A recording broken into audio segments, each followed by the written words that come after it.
Atigi to'rttagina masalliqdan shunaqa mazali og'izda erib ketadigan rogali gila tayyorlashni o'rganamiz.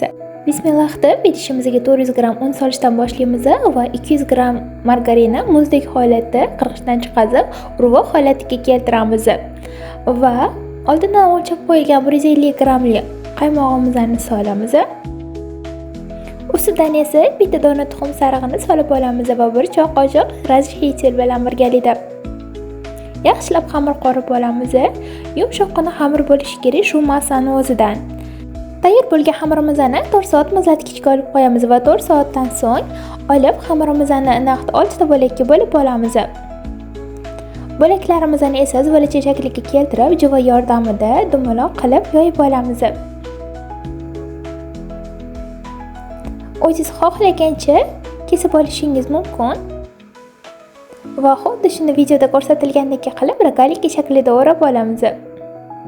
Tayyor o'rab olgan rogaliklarimizni 180 gradusda 20 daqiqa davomida pechda pishirib olamiz. Issiqligi holatida esa saxarni pudraga shunaqa burkab olamiz. Ishontirib aytaolamanki, aniq sizga bu retseptim yoqib qoladi. Retsept yoqqan bo'lsa, sizdan like va men davom etaman.